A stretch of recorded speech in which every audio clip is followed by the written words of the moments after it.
Yun guys, nakapila kami sa Shin Futang. Dito pa lang mag-order. Ito, ang haba ng pila. Let's try it.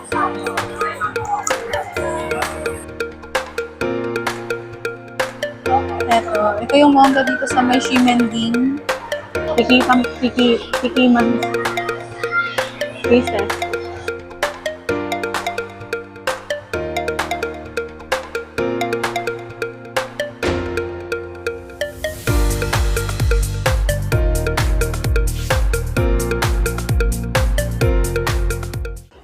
Start na dito guys ng sa Ximending. Welcome to Ximending. Ayan, so maghahanap kami ng food. Saan tayo? Dito tayo mag-start.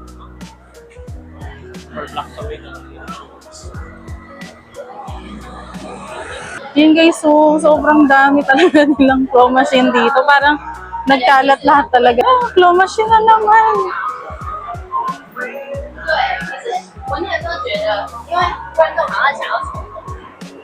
Ang cute naman ng mga nila ng outfit nila. Para silang mga cosplayers.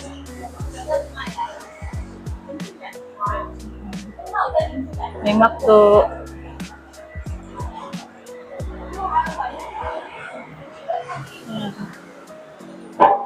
Ang ganda ng street nila dito. Parang gusto kong maglakad-lakad talaga lang.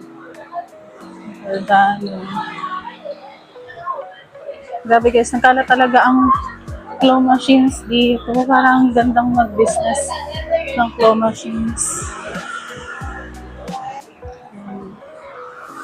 Ito yung parang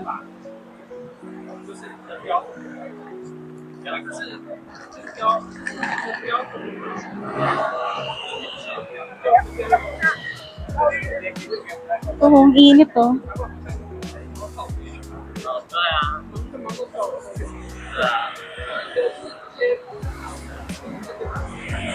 MS Street. Parang may gusto kong sabihan ng M. MS Street. M lang. Jeans. Guys, nandito na kami sa Ximending.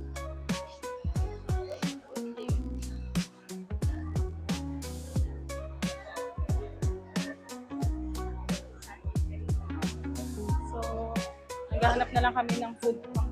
Daming tao ngayon, Sunday. Sabagay, Sunday. Pero ang gusto ko talagang tikman dito, syempre, kung ano yung pinagkaiba ng milk tea ng Taiwan sa sa milk tea natin. Parang napansin ko, daming may gustong mag-cosplay dito. Kasi, ang dami namin nadadaanan na puro mga naka-cosplay attire. Grabe.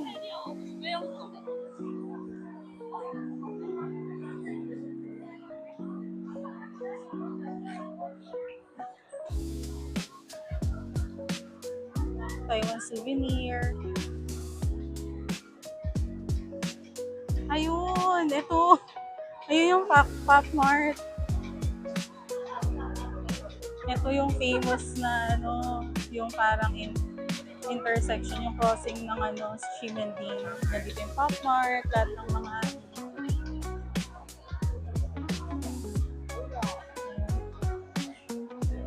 grabe ang crowded, ang daming tao. Naamoy ko na ang milk tea. Naamoy mo na? Ayan o, Shin Futang. So yun, pipila tayo guys para bumili ng milk tea. Kasi famous ang Shin Futang sa Taiwan. So tikman natin kung anong pinagkaiba niya sa paggawa sa Philippines. Kasi meron din namang Shin Futang sa Philippines. Okay. Thank you. 7-7 yellow, 7-7-1. Guys, nakapila kami sa Shin Futang na milk tea. Ito yung first na food namin ditong init. Pero may mga naka-jacket pa din. Ayan. Hindi ko alam kung paano mag-order. Kanina pumunta ako dun sa may sa may claim station na. Claim station pala siya, hindi pa pala doon yung mag-order. Dito pa lang mag-order. Ito, haba ng pila. Update na lang ako later pagka nakapag-order na kami. Pero feeling ko parang gusto ko mag-order din yung siopaw nila. Mukhang masarap yung siopaw nila. Yung siopaw nila ang sarap. Nakabili na kami ng ng shinfutang namin na food, milk tea. So, try natin.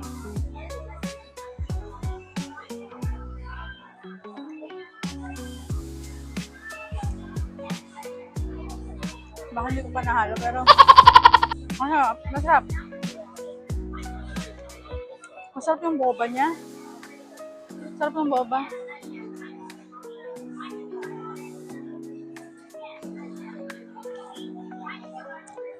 Grabe talaga yung pila sa shinfutang. Pero mabilis lang yung pila. Kasi akala namin mamaya pa kami makakuha. Pero marami na kasi silang naka-ready. Shinfutang.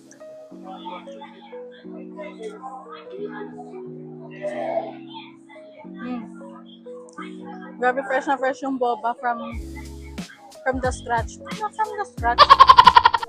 Bumili kami ng xiaolongbao. Titikman din namin yung xiaolongbao ng shinfutang. Ayan, tikman namin yung xiaolongbao. Kung masarap lang xiaolongbao ng shinfutang. Okay, let's try. Guys, biglang may pagganito sila. Hindi pa ako nakakakain. Titikman ko pa lang yung xiaolongbao, may mga parati. May ganito pa silang parati. Kakagulo sila lang. Ako lang makakain. Gusto kong tikman pero gusto ko rin, at the same time gusto ko rin videohan yung mga event. Event yun. Tikman natin next.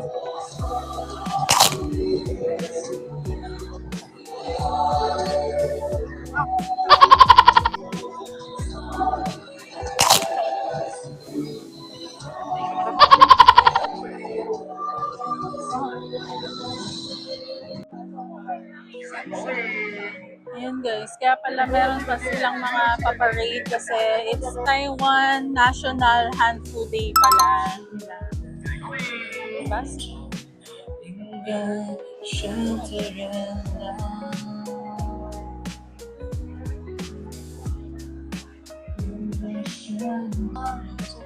Grabe, kaya pala ang daming tao.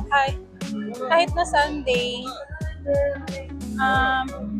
meron pala silang event. May sineselebrate pala ang Taiwanese Day. Hanap muna kami ng ibang street food. Hey guys, ayun. Bumili ako ng tanghulo, cherry tomato, 40 NTD. Let's try it.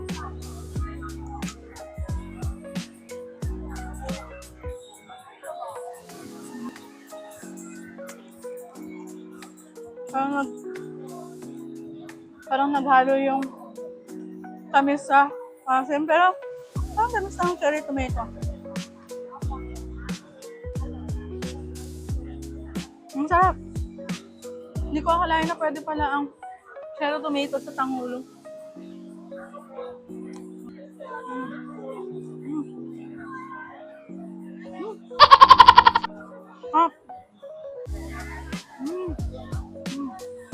Parang for me, kakaiba yung lasa niya.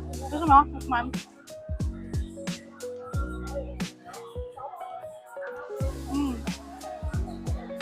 Try nyo to sa Taiwan.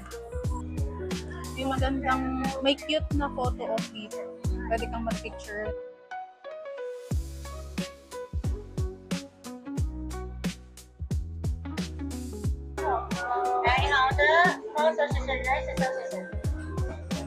Anong uunahin nating food tripin? Sa dami nito guys, parang hirap na hirap kami maghanap ng uunahin namin. Ito guys, ito yung binili ko, Hawaiian cheese, 90 NTD.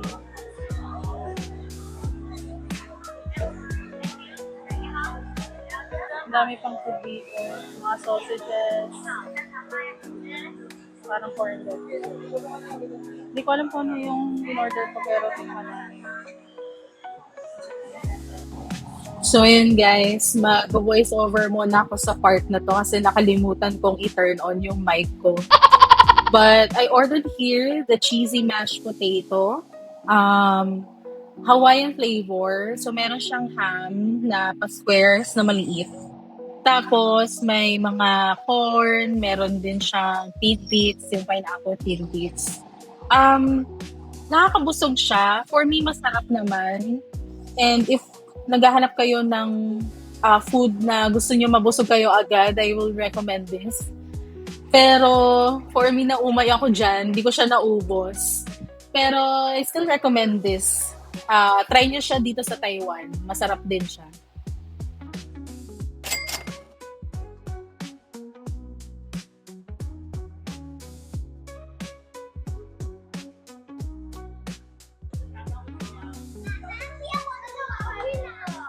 Actually, basically lahat ng ano dito, ng skinita, pagkalabas mo, or lahat ng ano, sa gilid-gilid, puro mga ano sila, puro mga puti, may mga kainan, halo-halo.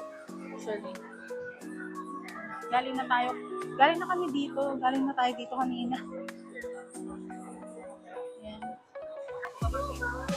Yan. Ang dami ditong foodie. Ikaw talaga yung type of person na puro food. Mga noodles, rice. Okay.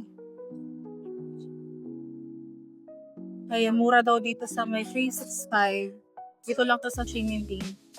Binangga akong binangga.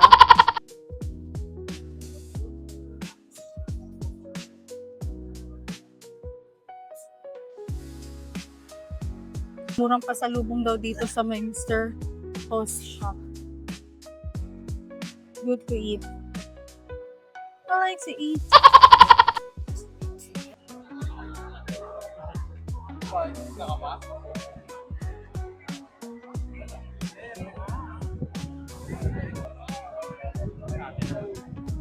Guys, tignan nyo. Guys, may coco. Yung coco pala. Andito. Sa bagay, nakikita ko rin nga naman sa mga ibang vlog na ang coco ay originated sa Taiwan. Yan, coco. So, bumili kaya lang, di pa kami nakakain ng kanin or lang noodles, ganun. So, maghahanap muna kami ng kakainan namin. Actually, kanina pa kami naghahanap, pero may iba na hindi namin naiintindihan yung nangyayari, yung mga menu nila. Pero may good thing na may translator si Google at nakikita namin yung ibig sabihin, gano'n. Yung translation. Grabe yung tao, guys. Ang daming tao ngayon. As in.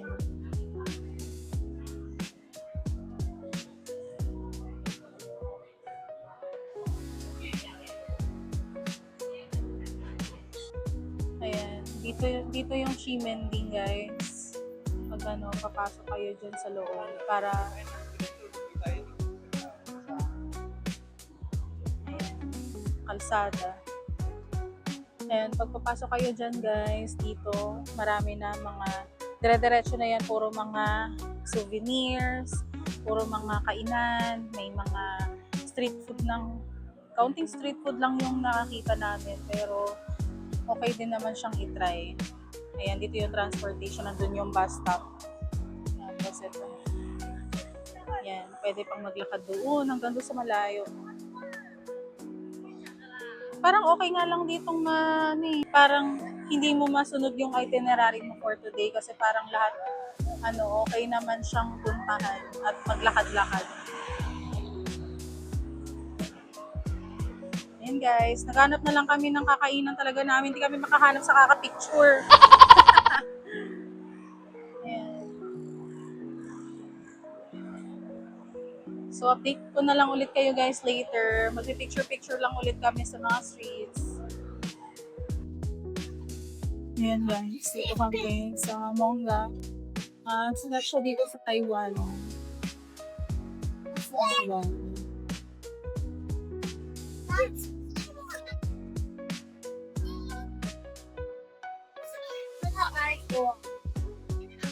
Ano siya, $99.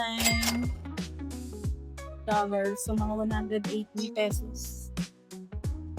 Plus. At ito yung manga dito sa may Ximending.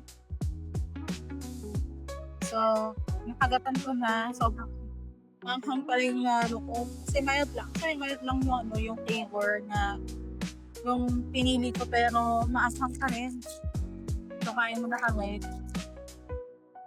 Talaga.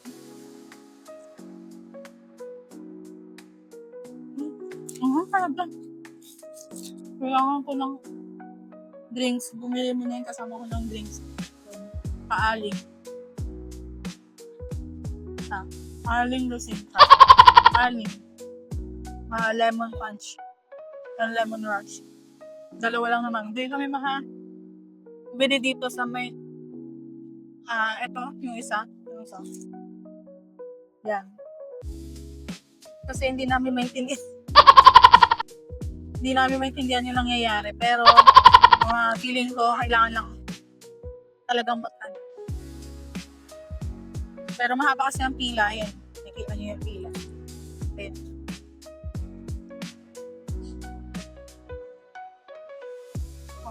Mahaba din naman ang pila dito sa Aling. Pero, ayun na.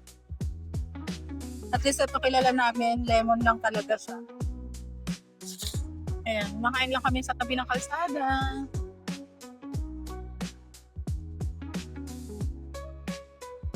Ayan guys, ito na yung dinner namin /lunch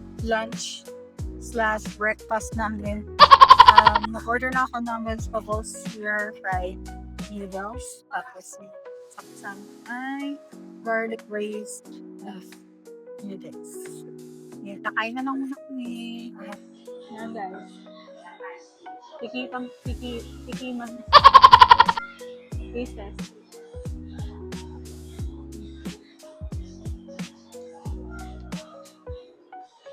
Masarap. Vegetarian stir-fried noodles. May tofu.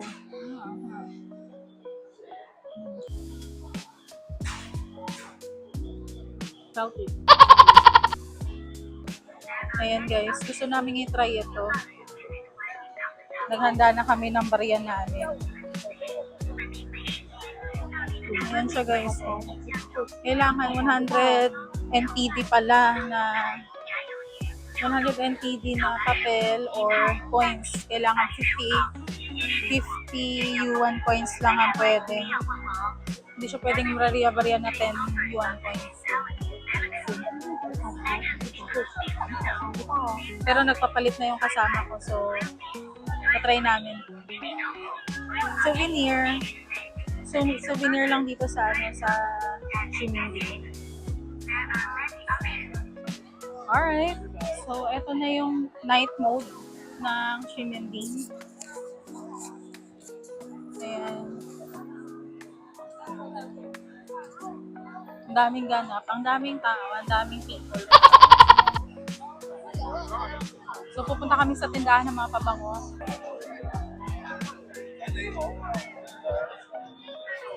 Walmart. Ayan.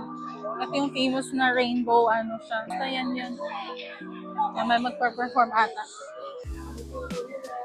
May magpa-perform pero hindi ko sila kilala. Parang mas okay dito sa nagbabasking.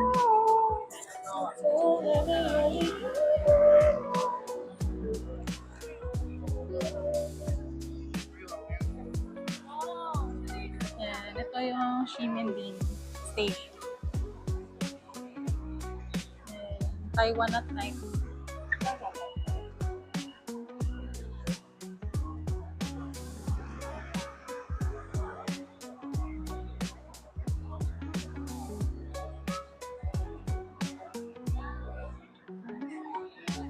Hindi ko sila kilala. Kayo ba guys? Kilala nyo ba sila?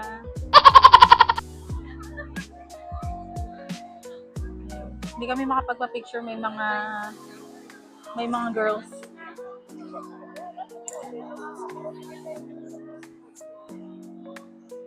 Laki ng Asia nandito ng building. Wow, mala Shibuya. Mala Shibuya pala dito sa Japan. Ang cute ng muno. Cute. Ayan.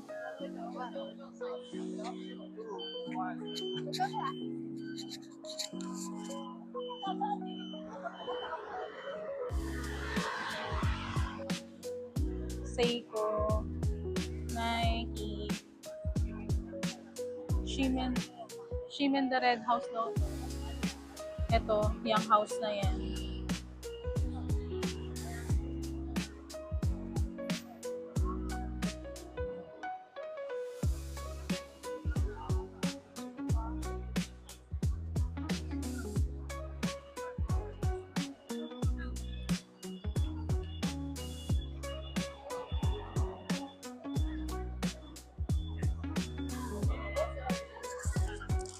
Guys, nandito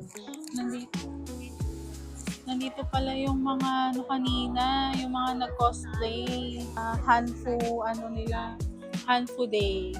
Ayan, nandyan pala sila. Ito pala yung location ng ano nila, event nila. Sila sa Red House, sa Shimen Red House, the Red House. Ayan, ito yung Red House. Costume ng mga ano nila, yung traditional, parang ano nila, parang historical costume ng Taiwan.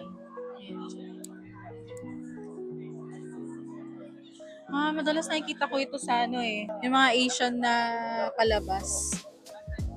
Yung mga sinaunang ano, yung mga sinauna nilang mga movie, sinauna nilang mga series, ganyan yung mga itsura nila. May mga ganitong costume.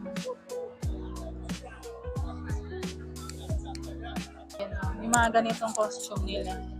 Ayun, Taiwan, ano pala, Taiwan National Hanfu Day.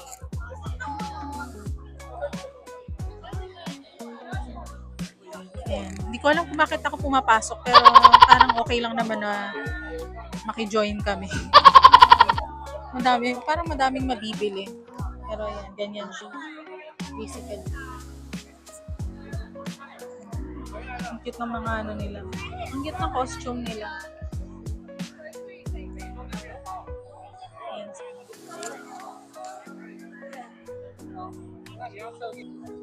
Parang ito yung mga ito talaga yung mga napapanood talaga sa mga ano, sa mga Chinese drama.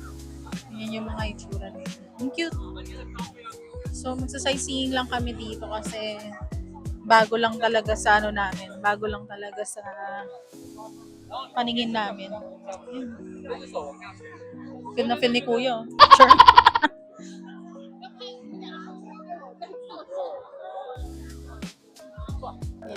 Napasok kami guys, para siyang museum. Ewan ko kung pwede yung camera dito. Pero pumapasok na ako ng may camera. Parang ano nga siya. Souvenir shop na may architectural history ng Red House. Ito siya. So,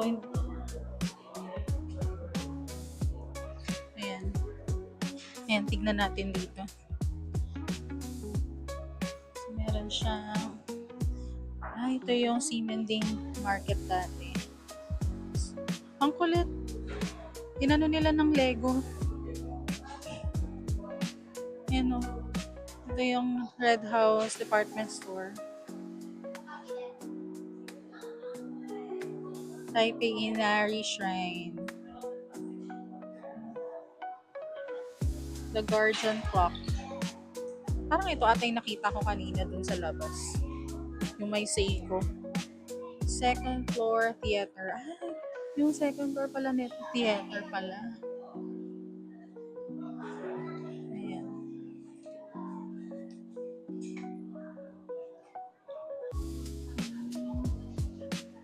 Grabe 1964. Pinanganak yung papa ko. Tapos ako 1994. Red House Dream in Scenic Performance Rejuvenated Red House.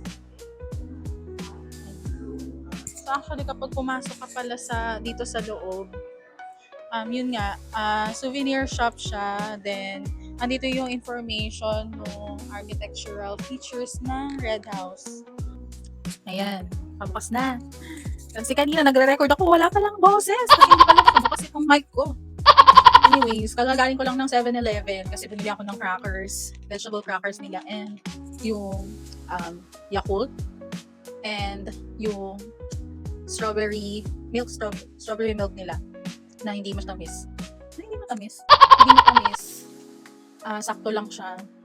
And ayun, yung binili namin meron pa rin kanina, yung fried potato na may pineapple bits, may ham and corn, Hawaiian cheese kasi ang flavor nito. So ayun, masarap siya pero nakakabusog lang talaga, hindi ko naubos kasi hindi naman ako required ubusin. Ayun, nakakapagod lang talaga. Shimending. Lalakayan mo lang talaga. Pero maganda doon kasi marami silang boutique. Shimending is one of their tourist spot as well. Maraming boutique, maraming kainan, maraming street food. Makakapag-try ka talaga ng mga Taiwanese food na tolerable naman ang lasa, hindi naman siya matapang talaga na asinan. Sa lahat ng kinain namin, ininom namin, ang pinakaayaw ko lang talaga yung tuliling or yung aling ba yun? Ailing. Kasi lasang pabango. Parang talang literal na kumakain ng pabango, ay umiinom ng pabango, o pabango sa bahay. Parang gano'n yung lasa niya. Ayun. Mamaya, lalabas kami kasi itatry din namin yung ibang milk tea. Kasi isang milk tea lang yung na-try namin, yung Shinfutang, na masarap naman. Masarap siya. Milk talaga siya. Wala siyang mag-aanong tea. Kasi pure parang milk lang talaga. Tapos, ang masarap talaga is yung boba. Kaya, ang alam ko maraming boba dito na tinitinda na pwede pang pasalubong. Kaya parang yun yung target kong bilhin for pasalubong. Itong 7-Eleven food ko, mabot siya ng 82 NTD or around 150 plus. 153, gano'n. Tapos, magcha-charge lang din ako kasi naman akong bahay area. Good for 1 day lang talaga yung phone ko. Basically, yun lang naman yung mga ginawa namin for today. Talaga nang chill lang kami. Inikot lang talaga namin yung buong Ximending. Kung saan lupalop na kami nakakarating. Basta yun. Marami din mga photo dito. Spots na pwede kayo mag picture yung mga street, yung mga tagong streets. Yun. Maganda siyang pang photoshoot. Sa weather, hindi siya malamig. November 23, 2025, hindi malamig ang Taiwan. Mahangin, oo, pero hindi malamig na kailangan mo mag-winter outfit, ganun, hindi siya ganun. Pwede kang mag-shorts. Naka-short lang ako. And hindi naman siya nakaka-goosebumps na talaga malamig yan. Pero pwede naman, kung trip ninyo, classic ng November mag-Taiwan, mas madaming nga lang tao. Kasi may event sila, yung Taiwan National Hanfu Day. Nasaktuhan talaga namin ngayong araw.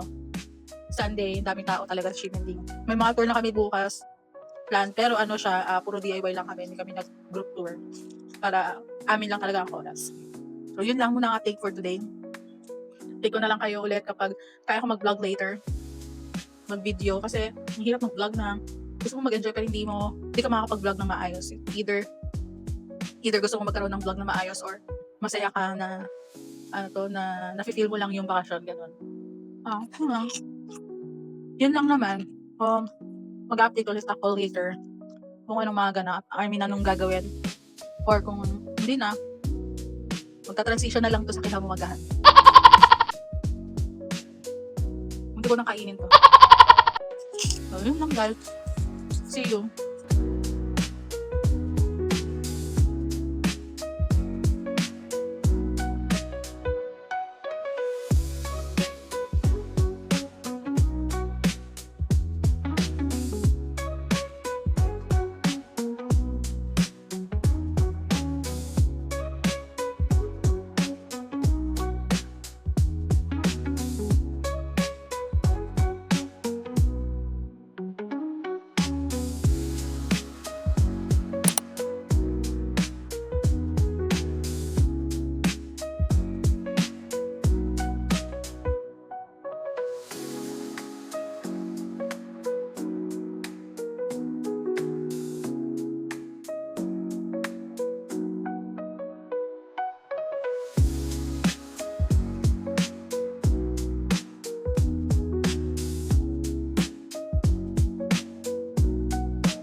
kami sa bilihan ng noodles. 75,000.